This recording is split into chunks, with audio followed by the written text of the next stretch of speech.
Buen día. El día de hoy vamos a presentar el tema de conductividad hidráulica, límites de Darcy, coeficiente de almacenamiento y velocidad de flujos. Somos el grupo número 1, el curso es de hidrogeología.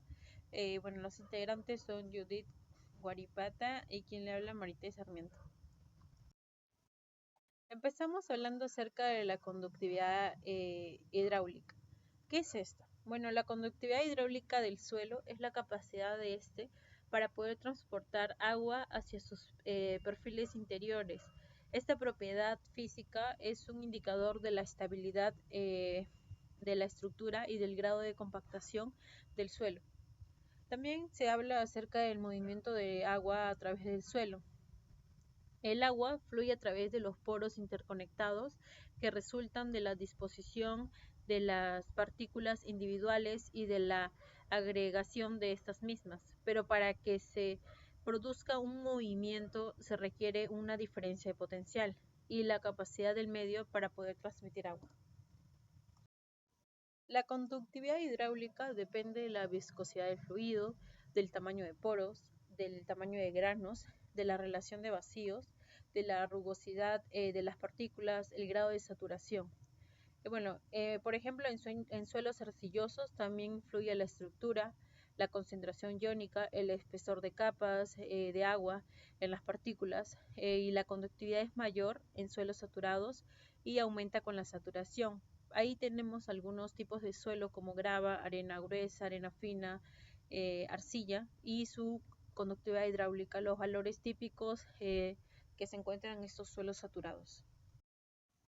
Acá presentamos una tabla que es los valores de conductividad hidráulica típicos, por ejemplo, en un tipo de suelo de grava limpia, arenas limpias y mezclas limpias de arena y grava, tiene aproximadamente una conductividad hidráulica buena. Y entre buena y pobre tenemos a las arenas muy finas, por ejemplo, limos orgánicos, inorgánicos, mezclas de arena, etcétera. Y en los prácticamente impermeables tenemos a los suelos arcillas homogéneas situadas por debajo de la zona de descomposición, por ejemplo. Ahora vamos a conocer un poco más acerca de la ley de Darcy y de dónde viene esta ley. Bueno, en 1856, en la ciudad francesa de Dijon, el ingeniero Henry Darcy fue el encargado del estudio de la red de abastecimiento de la ciudad. Parece que también debía de diseñar filtros de arena para poder purificar el agua, así que se interesó por los factores que influían en el flujo de agua a través de los materiales porosos, los materiales arenosos, y presentó el resultado de sus trabajos así como un apéndice a su informe de red de distribución. Por ese pequeño anexo ha sido base de todos los estudios matemáticos posteriores sobre el flujo de agua subterránea. Como sabemos, la ley de Darcy se calcula caudal es igual a la permeabilidad o conductividad hidráulica por la gradiente, que es una distancia entre A y B, un delta de I también se le menciona, que es el gradiente hidráulico, que es igual a delta de H entre delta de I. También sabemos que se calcula por la sección o el área que tenemos presentes, ¿no? Cuando queremos hallar la ley de Darcy. Algunos de los argumentos bajo los cuales se justifica la validez de lo planteado de Darcy son el medio poroso, que es macroscópicamente continuo, se presentan discontinuidades, pueden separarse en masas continuas. También las fuerzas de inercia son despreciables respecto a las fuerzas de velocidad, que es el flujo laminar, y los poros estén saturados. La ley de Darcy no puede cumplirse por algunas razones, que son los límites de Darcy. La primera es que el constante de proporcionalidad K no es propia y característica del medio poroso, sino que también depende de este fluido. Y se pueden descomponer como vemos en la fórmula, que K es la permeabilidad intrínseca, Y es el peso específico del fluido y U es la viscosidad dinámica del fluido. En algunas circunstancias, esta relación entre el caudal y el gradiente hidráulica no es lineal. Esto puede suceder cuando el valor de K es muy bajo o cuando las velocidades del flujo son muy altas. Para estudiar el límite de validez de la ley de Darcy se aplica el número de Reynolds. Este coeficiente se creó para canales abiertos o tuberías y en general los valores altos indican un régimen turbulento y para valores bajos indican un régimen laminar. Tenemos ahí también una fórmula presentada a continuación que es presentamos parámetros como la densidad de flujo, la velocidad de Darcy, el diámetro de medio de los granos, la viscosidad dinámica, la viscosidad cinemática. También, asimismo, es mencionar que es imposible conocer el grado de turbulencia del flujo a través de un medio poroso, pero se ha comprobado que deja de cumplirse la ley de Darcy cuando R alcanza su valor que varía entre 1 y 10, es decir, que R es mayor que 1. Si se cumple Darcy, R es mayor que 10, no cumple el Darcy. R es entre 1 y 10, puede cumplirse o también no puede.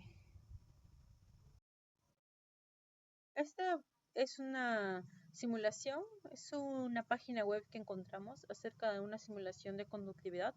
También para que puedan entrar en la página es muy eficaz para poder conocer acerca de este parámetro, ¿no? Ahora pasamos acerca del coeficiente de almacenamiento. Acá surge una pregunta natural. Por ejemplo, si bombeamos agua de un pozo y el nivel del acuífero baja, nos preguntamos aquí cuánta agua realmente sale. Por ejemplo, si se agotará pronto o tardará décadas en poder recuperar el acuífero. Y esto, la respuesta va a depender de un parámetro fundamental que se estudia en hidrogeología, que es el coeficiente de almacenamiento. ¿Y qué es el coeficiente de almacenamiento?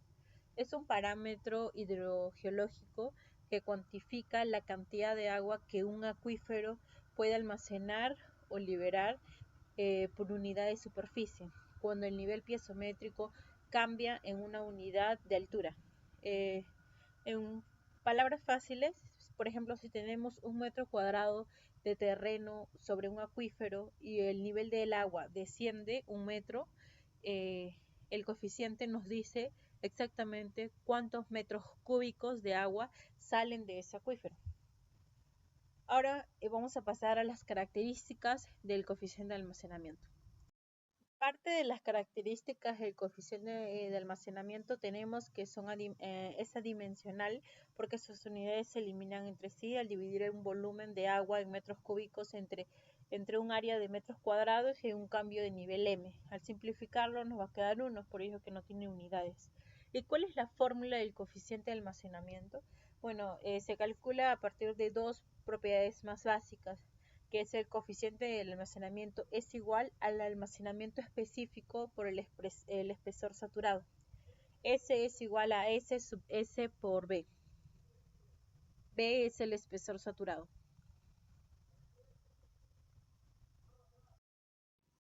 Ya. Ahora pasamos a los tipos de acuífero. Como sabemos, no todos los acuíferos almacenan y liberan agua de la misma manera. Existen dos grandes tipos. El primero que vamos a conocer es el acuífero no confinado, el acuífero libre. Este acuífero no confinado es aquel en el que el agua tiene un contacto directo con la atmósfera a través de la zona no saturada del suelo.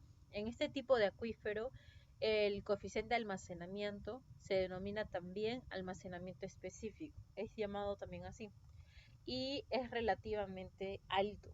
Por ejemplo, cuando se bombea agua, el nivel freático desciende visiblemente y los poros que antes estaban llenos de agua se vacían, liberando el agua principalmente por gravedad. Debido a este drenaje gravitacional, los valores del coeficiente de almacenamiento por ahí son relativamente altos, que van entre un 0.1 a un 0.3.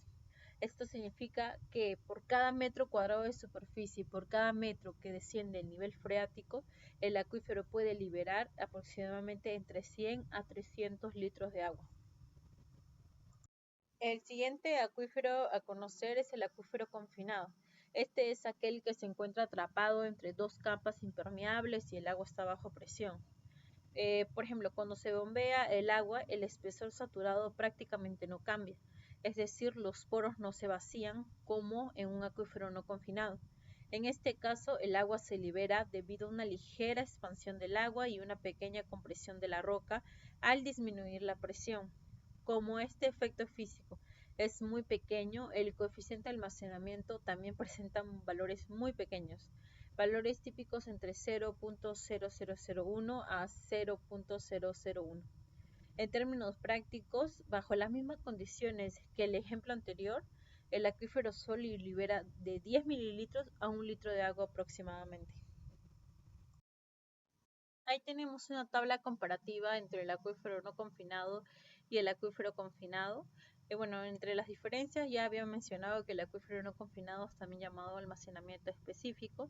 Entre el origen del agua, sabemos que el acuífero no confinado es por drenaje gravitacional de los poros y el confinado es por la compresibilidad del agua y del acuífero, ¿no? En la zona, por ejemplo, afectada, que es una característica en el acuífero no confinado, la zona afectada es la parte superficial de la zona saturada porque el nivel freático sube o baja directamente. En cambio, en el confinado, todo el espesor confinado, la presión afecta todo el espesor del acuífero confinado, ya que el agua está encerrada entre capas impermeables. Ya había mencionado que los valores típicos son muy diferentes. En tanto, el no confinado tiene valores mayores al confinado. También cambios visibles se observa, ya que en el acuífero no confinado vemos un cambio visible, es que el nivel freático sube o baja directamente cuando entra o sale el agua, y en el confinado vemos que no va a cambiar el nivel freático sino el nivel piezométrico. La importancia, mientras en un acuífero no confinado, bueno, las dos tienen una gran importancia, pero en el acuífero no confinado es porque influye directamente en la recarga y descarga del agua subterránea, ya que el nivel freático cambia fácilmente. Y en el confinado es importante porque controla cómo responde el acuífero frente al bombeo y a los cambios de presión del agua. Ahora pasamos acerca de la velocidad de flujo. Cuando nosotros aplicamos la ley de Darcy, obtenemos una velocidad, pero hay que tener cuidado que esa velocidad no es la velocidad real a la que se mueve el agua. Bueno, nos preguntamos por qué no es real, porque Darcy calcula la velocidad es igual al caudal entre área, es decir, divide el caudal entre toda la sección del suelo, pero el agua no viaja por los granos sólidos, solo por los espacios vacíos, o sea, los poros. Entonces estamos dividiendo entre un área más grande de la que realmente usa el agua. Por eso a esta velocidad la llamamos velocidad aparente o velocidad de flujo. Parece la velocidad real, pero no lo es. Entonces aquí, ¿cómo medimos la velocidad real? La velocidad real es la que tienen las moléculas de agua moviéndose por los poros. Esta sí se puede medir en campo, usando por ejemplo trazadores. Inyectamos una sustancia y la medimos cuánto tarda de llegar en llegar a otro punto. También se llama velocidad de filtración o velocidad efectiva. Ahora, la sección eficaz. Para entender la diferencia matemáticamente definimos la sección eficaz, que es el área real por donde fluye el agua. Por ejemplo, si el área total es A y la porosidad eficaz es N sub N, entonces S es igual al área por la porosidad eficaz. Como la porosidad eficaz es menor que 1, esta sección siempre es mucho más pequeña que A. Ahora, el caudal Q es único, pero lo podemos escribir de dos formas. Con Darcy, que es igual, caudal es igual al área por la permeabilidad o conductividad hidráulica por el gradiente hidráulico, y usando la velocidad real, donde el agua solo ocupa la sección eficaz, que es caudal es igual a la velocidad real por S, la igualamos. Como el caudal es el mismo, igual a las dos expresiones, simplificamos A en ambos lados y recordemos que B es igual a la permeabilidad por el gradiente hidráulico. Nos quedaría B es igual a la velocidad real por la porosidad eficaz. O es lo mismo que despejando, que la velocidad real es igual a la velocidad entre la porosidad eficaz. Por ello es que nos queda de esa forma la velocidad y la fórmula de la velocidad real. Como conclusiones, tenemos que la aplicación conjunta de la ley de Darcy y la conductividad hidráulica permite comprender y modelar el comportamiento del flujo subterráneo, facilitando la toma de decisiones en proyectos futuros, en ingeniería y en manejo de recursos hídricos. La ley de Darcy es válida principalmente en medios homogéneos, isotrópicos y saturados, por ello en condiciones heterogéneas o fracturadas pueden existir desviaciones en los resultados obtenidos. El coeficiente de almacenamiento indica la capacidad de un acuífero para almacenar y liberar agua. En acuíferos libres el agua se libera por gravedad, mientras que en los confinados se libera por cambios de presión. Este parámetro es muy importante para poder entender el comportamiento del agua subterránea. Ya sabemos que en un medio poroso el agua fluye solo por los poros y no por toda la sección del suelo, por eso la velocidad que calcula la ley de Darcy es aparente y siempre es menor que la velocidad real del fluido.